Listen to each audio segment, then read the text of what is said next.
Good morning. हमारे arts classes में आपका स्वागत है। कैसे हैं आप लोग? सभी को स्वस्थ हैं, घर पे हैं।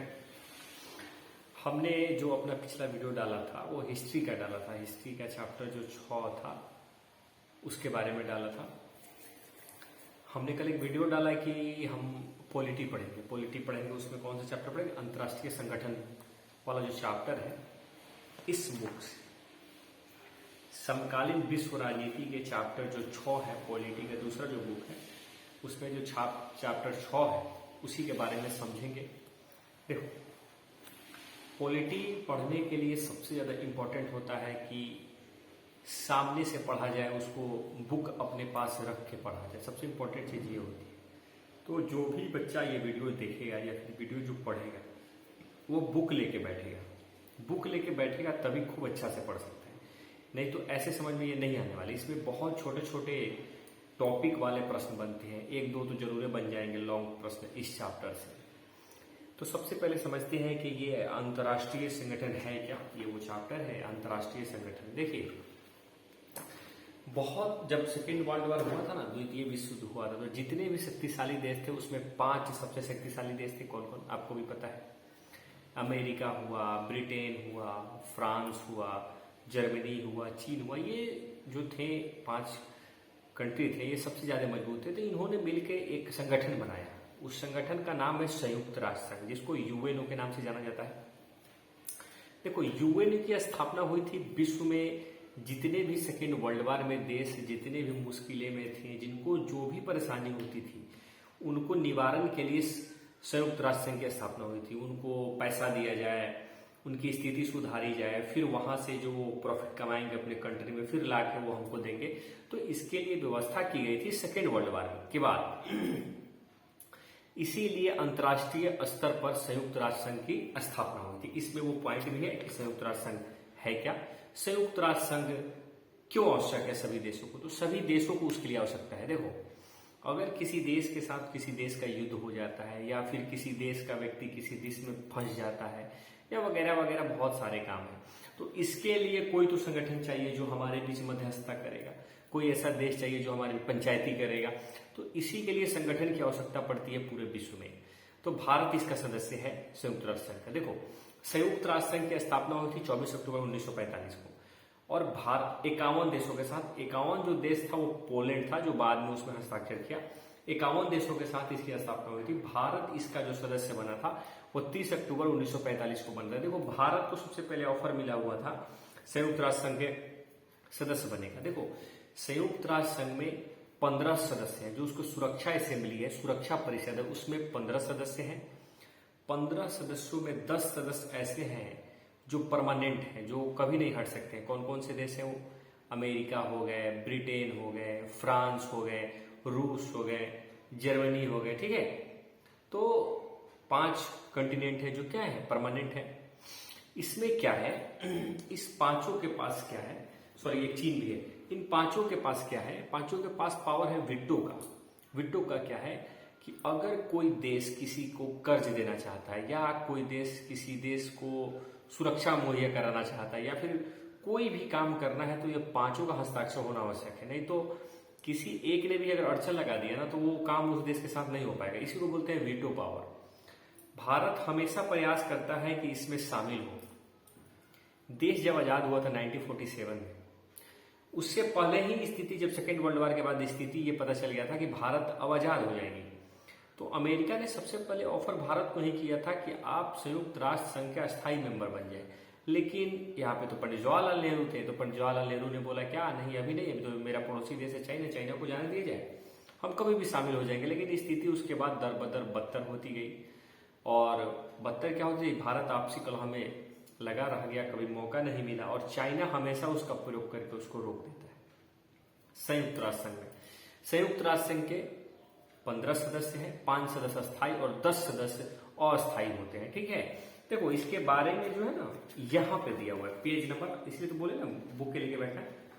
पेज नंबर जो यहाँ 84 है, 84 पेज नंबर, 84 पेज नंबर में यहाँ पे संयुक्त राष्ट्र संघ की स्थापना के बारे में दिया हुआ है। यहां से एक वस्तुनिष्ठ प्रश्न आता है, या कुछ भी हो सकता है। संयुक्त राष्ट्र संघ की स्थापना कब हुई थी, भारत उसका सदस्य कब बना था, पेज नंबर 84 में संयुक्त राष्ट्र संघ की स्थापना के बारे में दिया गया है, इसको टिक करना है और इसको पढ़ना है।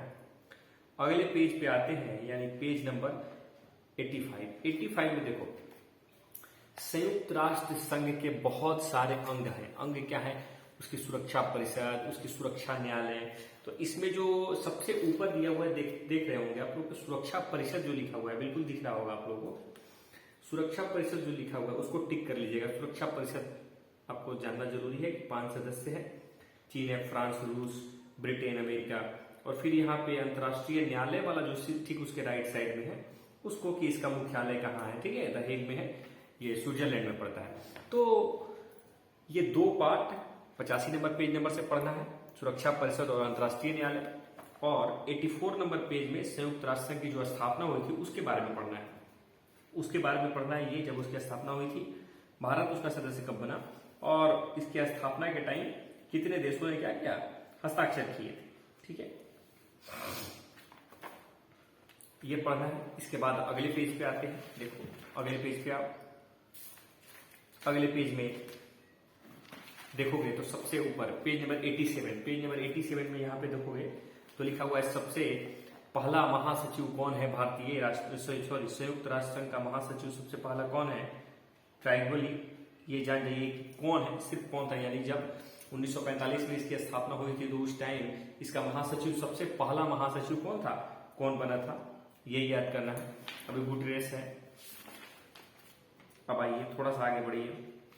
देखो अमेरिका बहुत चालाक कंट्री है। जितने भी संगठन बनते हैं उसमें सबसे ज्यादा पैसा वो इन्वेस्ट कर देता है। तो सबसे ज्यादा पैसा इन्वेस्ट जो करेगा वो सबसे तो प्रॉफिट भी कमाएगा। भारत को मान लो कि हम 1000 रुपये कर्ज दे दिए, तो संयुक्त राष्ट्र संघ में बहुत सारे देश हैं, तो बहुत सारे देश हैं, तो बहुत सारे देशों ने बहुत तरह के पैसे लगाए। कोई 10% लगाया, कोई 5% लगाया है। वैसे ही सबसे अधिक पैसा लगाया अमेरिका। इसका अर्थ होता क्या है कि उसका 100 रुपये अगर प्रॉफिट आता है तो जो ज्यादा इन्वेस्ट करेगा वो ज्यादा प्रॉफिट लेगा। तो इसीलिए अमेरिका इस सब में बहुत तेज है। तो संयुक्त राष्ट्र संघ का वह ऐसा मेंबर है जो 30 से 40% खुद का स्टेक लगाए। 193 देश हैं इसमें। संयुक्त राष्ट्र संघ में टोटल कितने देश है? 193 देश हैं। अभी 193 देश है। तो इसी का एक पार्ट है। देखो यहाँ पे पेज नंबर 89 देखोगे, पेज नंबर 89 में है विश्व बैंक। यहां से 2 प्रश्न आते हैं। देखिएगा इस चैप्टर में, ये जैसे ये है ना विश्व बैंक, पेज नंबर 89 में ऐसे छोटे छोटे बहुत सारे पार्ट हैं, जैसे विश्व बैंक है। फिर पेज नंबर यहाँ पे आ जाइए 93 में आ जाइएगा तो WTO है। फिर यहाँ पे 94 में आ जाइएगा तो ये ऊर्जा से संबंधित है। फिर इधर 95 में नीचे नंबर देखिएगा तो ये किससे समझते हैं, ये संबंधित है एम्नेस्टी इंटरनेशनल से। फिर इधर आ जाइएगा तो ह्यूमन राइट से संबंधित है। यहाँ से एक सवाल डिफरेंट बनता है कि इसमें से किसी के बारे में पूछ देगा, तो इसको आपको सभी को जानना जरूरी है, ठीक है। तो सबसे पहले थोड़ा थोड़ा हम सबके बारे में बता देते हैं, ठीक है, चैप्टर कंप्लीट हो जाएगा। सबसे पहले है क्या है, विश्व बैंक। देखो WTO, इसमें देखो अंडरलाइन भी कर सकते हो। देखो दूसरे विश्व युद्ध के बाद 1944 में विश्व बैंक की औपचारिक स्थापना हुई थी। तो विश्व बैंक की स्थापना कब हुई थी? 1944 में यह औपचारिक स्थापना हुई थी। अगर स्थापना की बात है, औपचारिक नहीं लिखे, सिर्फ लिखे कि विश्व बैंक की स्थापना कब हुई थी, तो 1945 में हुई थी। तो वहां पे एक हाइफन मार के लिख सकते हैं, स्थापना लिख लीजिएगा और 1945 लिख लीजिएगा। लेकिन औपचारिक आ जाएगा तो 1944 लिखिएगा, ठीक है। इसकी स्थापना कब हुई थी? 1945 में। लेकिन औपचारिक इसकी स्थापना हुई थी 1944 में। देखो विश्व बैंक का काम क्या है, ये सारे जो पार्ट हैं जो हम अभी पढ़ेंगे, ये सारे पार्ट संयुक्त राष्ट्र संघ के ही हैं, यानी यूएनओ के ही हैं। उसमें से छोटा छोटा पार्ट है। देखो विश्व बैंक का काम है जिस देश को पैसे की आवश्यकता होती है उसको कर्ज देना। लेकिन विश्व बैंक लॉन्ग टर्म के लिए कर्ज देती है, लंबे समयों के लिए किसी अपने से छोटे देशों को या फिर किसी भी देशों को पैसे की आवश्यकता होती है तो उसको ये कर्ज देती है। कौन? विश्व बैंक कर्ज देती है उस देश की स्थिति सुधरने के लिए। जब वो देश की स्थिति सुधर जाती है तो एकदम नॉमिनल इंटरेस्ट पे वो पैसा वापस लेती है, ठीक है। भारत को भी देती है, विश्व के प्रत्येक देशों को विश्व बैंक क्या करती है? कर्ज देती है। अभी भारत में बहुत ज्यादा महामारी चल रही है कोरोना को लेकर, तो क्या करेगी? स्वास्थ्य विभाग से संबंधित चीजों के लिए विश्व बैंक भारत को 1000-2000 करोड़ की लोन दे देगी। फिर ऐसा नहीं है कि बीजेपी ने लोन लिया तो बीजेपी ही सधाएगी, ऐसी कोई बात नहीं है। जो भी गवर्नमेंट होगा देश का, जो भी देश चला रहा होगा, जो भी देश का नेता होगा, वो उसका पैसा चुकाएगा। किसका? विश्व बैंक का। तो यहाँ पे बिल्कुल लिखा हुआ है, साफ साफ आप देख रहे हैं। तो इसको क्या करना है? पढ़ना है। क्या करना है? पढ़ना है। इसमें बिल्कुल पढ़ सकते हैं विश्व बैंक। विश्व बैंक का मुख्यालय कहाँ हो जाएगा? न्यूयॉर्क हो जाएगा। कहाँ हो जाएगा? न्यूयॉर्क हो जाएगा। आगे आइए, अब पेज नंबर आते हैं 93 पे। WTO, वर्ल्ड ट्रेड ऑर्गेनाइजेशन, जिसका नाम है वर्ल्ड ट्रेड ऑर्गेनाइजेशन। देखो यहाँ पे लिखा हुआ है, इस संगठन की स्थापना 1995 में हुई थी। तो इसको अंडरलाइन कीजिए भाई कि WTO की स्थापना कब हुई थी? 1995 में हुई थी। ठीक है, इसके सदस्यों की संख्या कितनी है? 165 है। देखो अब इसके बारे में हम समझा देते हैं। WTO का मुख्यालय सबसे पहले जानिए जिनेवा में है, वहां पे लिख सकते हैं जिनेवा। जिनेवा पड़ता है स्विट्जरलैंड में। इसका नाम है वर्ल्ड ट्रेड ऑर्गेनाइजेशन। किसी भी देश को बिजनेस करने के लिए पैसा यहां से दिया जाता है कर्ज के रूप में। देखो कोई पैसा फ्री में नहीं देता है, इंटरेस्ट पे देता है। तो WTO किसी भी देश को व्यापार करने के लिए, बिजनेस करने के लिए पैसा देता है। और WTO जो पार्ट है UNO का पार्ट है। इसमें कितने कॉन्टिनेंट है? अभी 164 देश है। ठीक है, इसकी स्थापना हुई थी 1995 में। आप जाइएगा एग्जाम देने, ऑब्जेक्टिव प्रश्न आ जाएगा WTO की स्थापना कब हुई थी। तो WTO की स्थापना हुई थी 1995 में। ठीक है, इसका मुख्यालय कहाँ है? जिनेवा में है। तो ये छोटा छोटा पार्ट है, यहाँ से एक सवाल आएगा, 30 शब्दों में लिखना है। अगर मुख्यालय लिख देते हैं, उसकी स्थापना लिख देते हैं, बस हो गया। और WTO वर्ल्ड ट्रेड लगा हुआ है, इसमें ट्रेड का अर्थ क्या होता है? बिजनेस। तो ट्रेड लगा हुआ है तो खुद से भी कुछ जोड़ सकते हैं कि देशों को बिजनेस करने के लिए पैसा दिया जाता है। तो इसमें ट्रेड लगा हुआ है, आप खुद समझ सकते हैं। या फिर लिख देगा कि WTO का पूरा नाम क्या होगा, तो वर्ल्ड ट्रेड ऑर्गेनाइजेशन होता है। ठीक है, अब आगे आइए, अगले पेज में आते हैं। तो यहाँ पे लिखा हुआ है अंतर्राष्ट्रीय आणविक ऊर्जा एजेंसी। देखो यहाँ पे इस संगठन की स्थापना हुई थी 1997 में। इसका छोटा नाम है IAEA। इसका पूरा नाम क्या है? अंतर्राष्ट्रीय आणविक ऊर्जा एजेंसी। देख रहे हैं IAEA। देखो इसके बारे में थोड़ा सा हम बता देते हैं।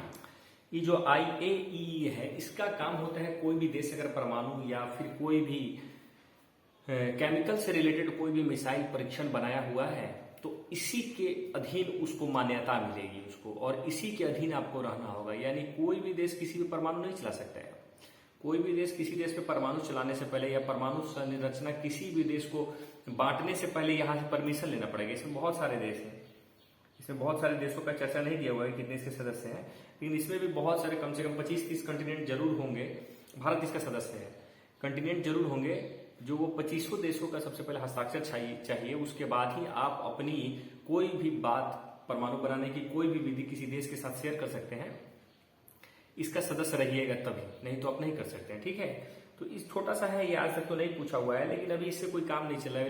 लेकिन अभी क्या हो रहा है, इजराइल और फिलिस्तीन पे हमला बहुत ज्यादा गाजा पे चल रहा है। तो इसको थोड़ा सा देख लीजिएगा, इंपॉर्टेंट हो सकता है। इसमें एक इंपॉर्टेंट होगा एग्जाम के लिए, बताएंगे आपको। ये एमनेस्टी इंटरनेशनल ये इंपॉर्टेंट नहीं है। यहाँ पे आते हैं ह्यूमन राइट्स। ह्यूमन राइट्स देखिए भाई, देखो राष्ट्रीय मानवाधिकार आयोग, आपके अधिकार को कोई रोक नहीं सकता है। अंतर्राष्ट्रीय मानवाधिकार आयोग विश्व की सबसे शक्तिशाली एजेंसियों में से एक है, ह्यूमन राइट्स से रिलेटेड है। भारत में जो अंतर्राष्ट्रीय मानवाधिकार आयोग के अध्यक्ष होंगे, मानवाधिकार आयोग के अध्यक्ष वही होते हैं जो सुप्रीम कोर्ट के यानी मुख्य न्यायाधीश से जो रिटायर होते हैं, वही मानवाधिकार आयोग के क्या बनते हैं? अध्यक्ष बनते हैं। तो यहाँ पे देखो बिल्कुल लिखा हुआ है कि वकालत और उनसे संबंधी अनुसंधानों द्वारा एक अंतर्राष्ट्रीय स्वयंसेवक संगठन, यानी ये वहां से वकालत में बहुत विभिन्न प्रकार के केस आते हैं, वहां से रिलेटेड जो व्यक्ति होगा वही इसका अध्यक्ष बनेगा।